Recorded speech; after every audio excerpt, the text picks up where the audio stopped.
Good evening, everyone. Well, it's evening here anyway. I would like to talk for a moment about kids, creativity, and that flow that we always talk about. That it seems like society says, kids are the future, kids are the world, let them dream, let them think, let them hope, but once they're in school, stop their thinking. Now I know that a lot of people see that. It's kind of a defeatist view, because it's not really like that. I mean, society wants kids to flourish. Let me take it from a parent's perspective. We want our kids to prosper. We want them to flourish. We want them to be able to have the options to do what they want. What we don't want is to press upon them what we think is important. But at the same time, if we don't press upon them what society thinks of as important, then they turn into, they may be free spirits, but they're considered losers by society. They may be cool with that, they may not be cool with that. So you make the choice as a parent to raise your kid. You don't want them to be a zombie, but you don't want them to be such a free thinker that they miss the boat in the sense of getting a life, Although life does not mean a career, it's one of those touchy subjects. Now,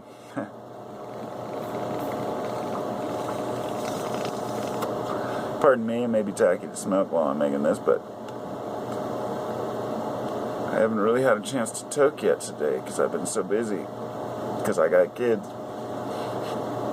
And I've been running around back and forth dealing with the kids.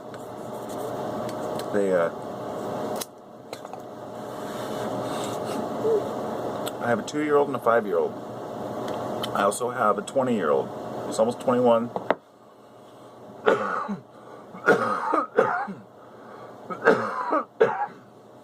What inspired me to make this video was my 5-year-old and I were just in there, and he wanted to make a Rube Goldberg machine. For those who don't know, Rube Goldbergs are those contraptions where a marble goes down and hits another lever, and that lever turns something else, which turns something else, and continues and continues. So I helped him set up one where you close a drawer, it pulls a line that moves this basket, that pushes the ball down this thing, knocks a Mr. Potato Head off, which the leverage pulls off a tractor, knocks a marble. Anyway, long story short, it didn't work. But he's very determined to make this thing work. I mean, I was helping him design it. It's hard to make things like that. When you're a kid, you grab your cars and you play in the dirt. I mean, when you're an adult, can you enjoy playing in the dirt still? I do. I really enjoy playing with my kids in the dirt. In fact, I love it when I was hoping my kids would be more into cars and trucks, because I want them to be playing with Matchbox cars so we can go carve little trails out in the forest. I used to love doing that. I'd set up my army guys. When I got older, started setting up firecrackers, blowing stuff up. Before I get too far off track, I wanted to share the art that inspired me to do this, because my 5-year-old makes some great, really cool, intricate machines. He just loves machines, all kinds of machines. I mean, making contraptions. They don't have to work. He's just got this crazy imagination. And you want to let that flourish. So, you just let them do their thing. But yesterday, when I was cleaning my room, I was going through some stuff on the shelves, and I found a couple things that my oldest son, my 20-year-old son, had made in high school. First thing is this it's got these Asian characters. They're not real characters. It's funny. I think he told me that he just made them up.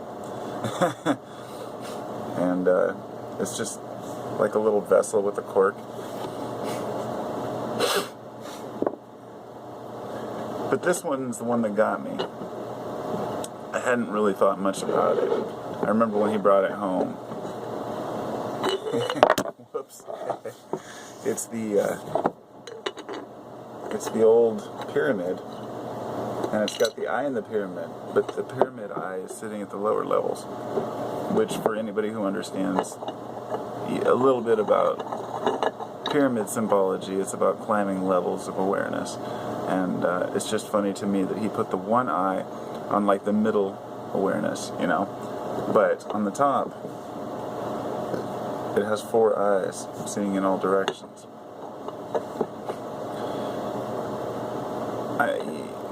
I don't know what inspired him to make this. I know that at the time when he was, you know, in school making this kind of stuff, I was kind of into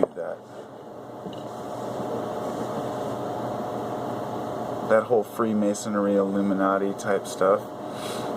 And I'm wondering how much of that rubbed off on him. Like, was he catching that? You know, was I like... Because I was really into the pyramid for a long time. It's just always been interesting. I never really thought about that. Or maybe it was just totally random. He just got the idea from somewhere else. I don't know. I should ask him, I guess, huh?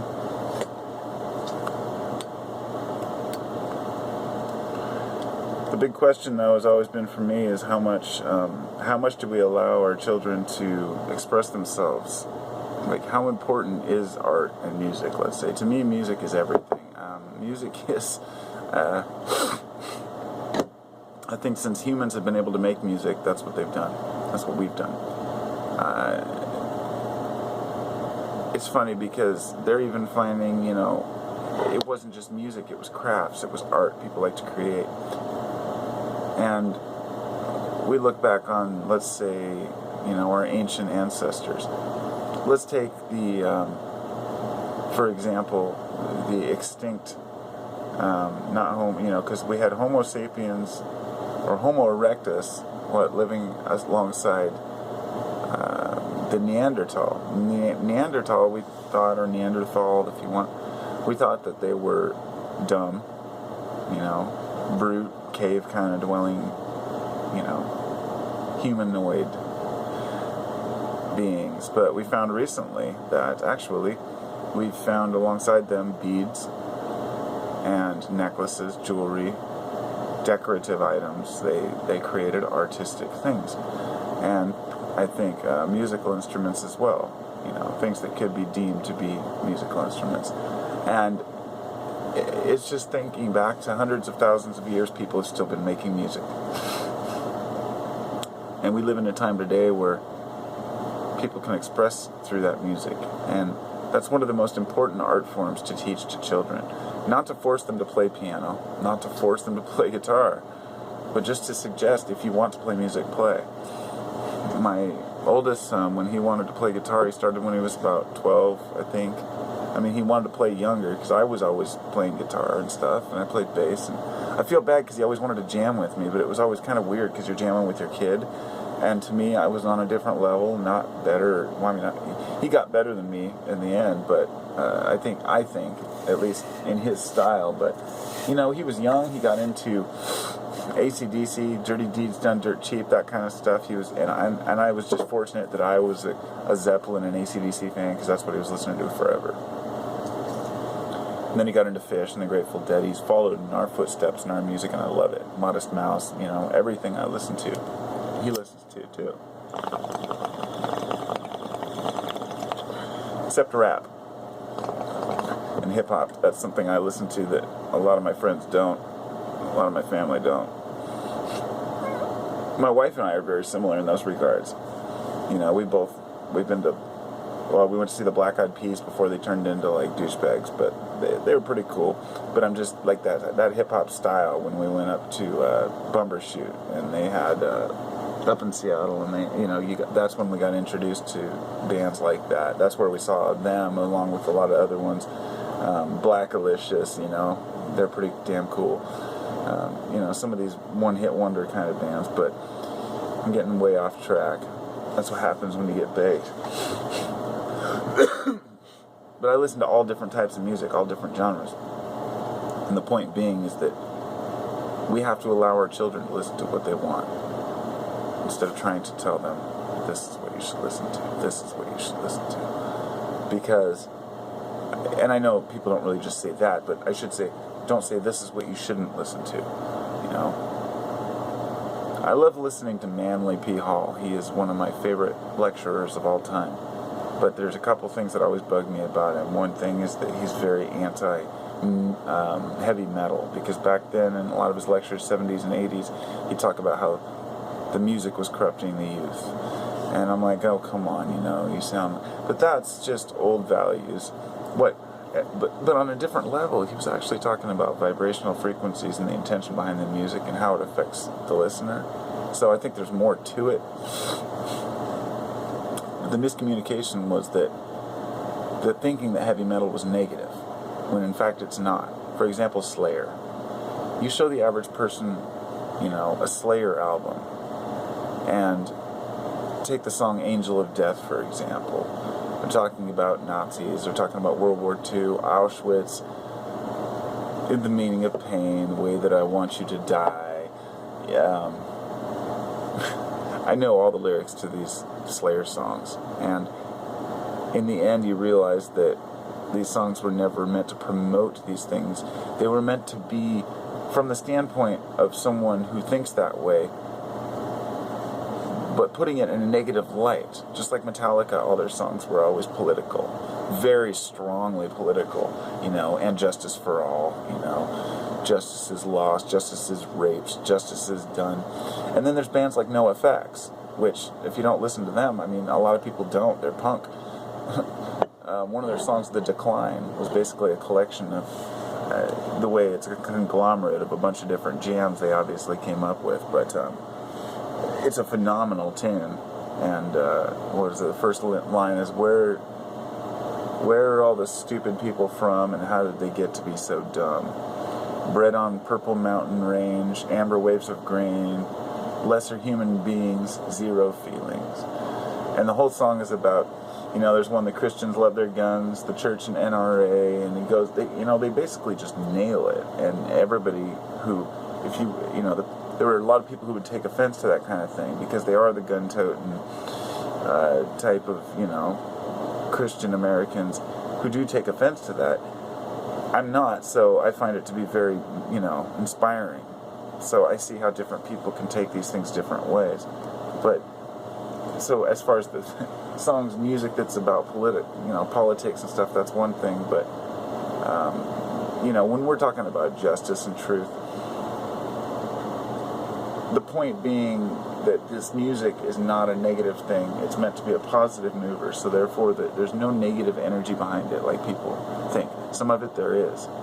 And but I would say a majority of heavy metal was with good intentions in mind, or to express a discomfort with something that's wrong, which is fine. So anyway, that's a long way of saying that it's okay that your kids listen to rap or techno.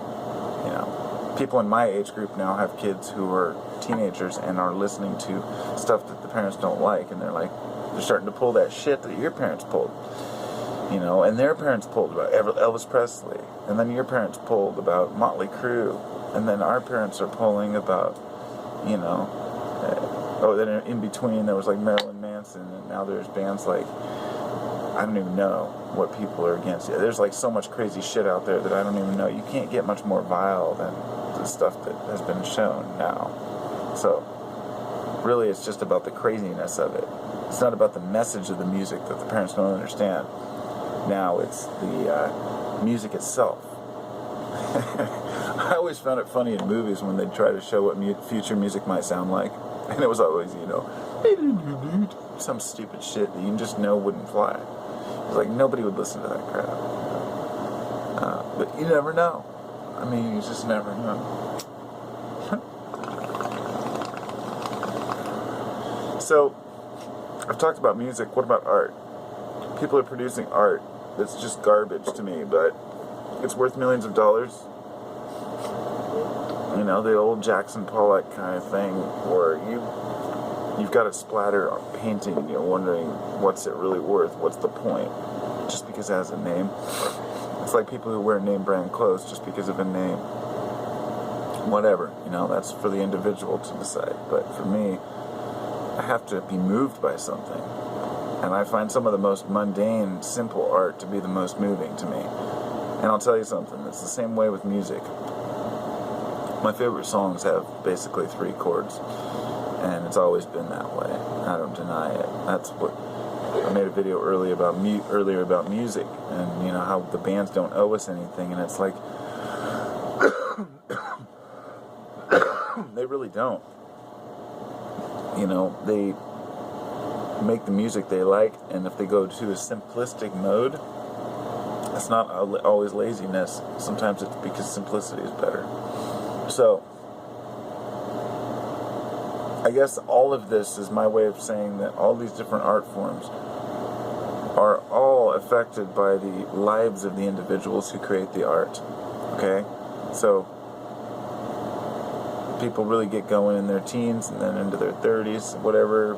Some people get famous when they're much older, but it's all affected by our lives.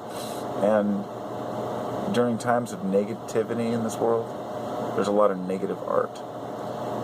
There's a lot of negative invention, creation, you know, like the medieval torture devices, things like that. During times of enlightenment, there are good creations, great inventions, great breakthroughs, as well as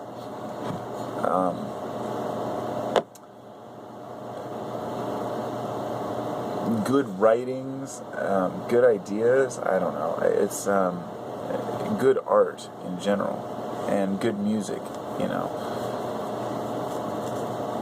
So the music and the art are a reflection of how society feels. So if society is being, if our children are raised, I guess, to grow up with a happy, nurturing environment for their thinking, for their ideas, then we won't grow up with a bunch of, you know, stuck-up bitches, little snobby kids. We won't be stuck with the ones that are the robots of the past, nor will we be stuck with some of the kids of today, which are just so ungrateful to all their elders, ungrateful to the world. You know, they curse at people on YouTube and tell everybody they're idiots, and then they go on to do the same thing on Facebook and Twitter and whatever the fuck else, and then they go off and flip off their parents and, you know, run off and have no respect for anything. And yeah, I know that a lot of the elders say, oh, kids these days, and that's not what I'm talking about. There's a few of them. But on the other hand, there are a lot of kids today who do things that I've never seen kids do in the past. Raising money for causes that, like, just amazing things kids have done. In the name of helping others, not in the name of selfishness, you know. It's amazing. When I was in school, I remember, I just thought about this the other day, I was selling fireballs in 7th grade. I'd buy them for 5 cents each at 7-Eleven, go to school, sell them for like a quarter, try to make a profit. My wife was saying that one of her friends was the Pop Rocks king. He'd go to school and he'd sell Pop Rocks. He'd buy big boxes of them. Or his mom would buy them or something, I guess, in bulk, and then he'd go selling them at school. But anyway, that's like a business for a kid, you know. When you're a kid and you're young, what you're thinking about, I don't know. I guess I didn't really think I was business-minded back then, but I was. And I try to remember that, because it's hard to remember what it's like to be a kid. And when you have kids, you have to remember that they're thinking about things in a totally different way than you anticipate they are. The things that are going through their head are not what you expect. So, you know, your kids are going to create crazy, weird pyramid, seeing eye Illuminati art pieces because you're a crazy, seeing eye Illuminati agent of the moon. Right, Carpo? Take that to Skull. Well, I guess I'll go. Oh, see? This is an example of the kind of nonsense that I like to draw. A little bit of flower of life art. I was just sketching the other day.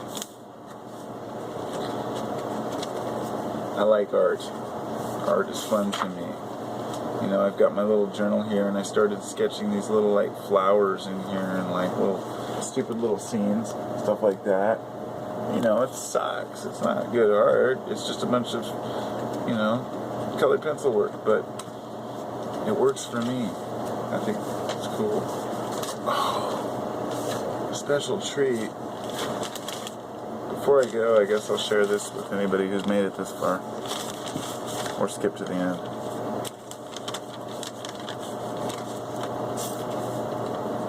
This is from 1991. Dosing. My friend and I had eaten 3 hits of acid. Really potent acid. 24 years ago, it says, confusion at a great random, kill the fools. It looks like my buddy wrote this one. Unnatural, straight to the mind. I feel my hands, but I can't write. This is weird because LSD and the something is strange. I don't feel like a hippie because it's so great, and Mike and Brooks aren't really too great like Alice Cooper because he something and souls the strength, the sounds and power, mindless tapping of the mind, people screaming, what's Woney the phone? But now we know that it's what's wrong with the phone. That's crazy. I found this was the one that I wanted to share a long time ago, and I was never able to find it. But the Magic 3. It says it's right there. It says the Magic 3. Who the fuck wrote this 3? And this 3 just appeared on this thing while I was writing it. It says, wow, a spectacular fry. I give this fry a 10.5 on my Fry-O scale. And then this 3 appears. I said, the 3 that no one wrote. How the hell does the 3 get here? And the funny thing about this 3 is that it's like a perfect 3. I mean, it's not the kind of 3 I write. I don't write 3s like that. I don't really, I mean, somebody probably wrote it, maybe my mom, dad, I don't know. But, you know, it touches both lines perfectly, so it just tripped us out because we were really high. And there's one more page where I was writing, I just wrote on it in marker, I said, the smoke of the cigarette is the spirit leaving. That's all I wrote. And it's funny because last year I made a video about how smoke seems to have like a life of its own. Journal. All kinds of random thoughts in there. And I just found those little 25-year-old acid trip writings. And having stuff like that brings back me being a kid. You know, that's closer to my 5-year-old than I am to that age. Like, my 5-year-old's going to be 14. Like, I'm so far past that. It's just crazy, you know, to think of what my kids are going to go through. They're going to try the same drugs. They're going to do the same things. They're going to have the same fun, same problems, same ups, same downs, same friends, same enemies. It's this different version of it. But this video is getting really long now, so I'm going to go now. I bid you all adieu. How the hell did that 5 get there, or that 3 get there? And don't forget the Illuminati's watching. Peace.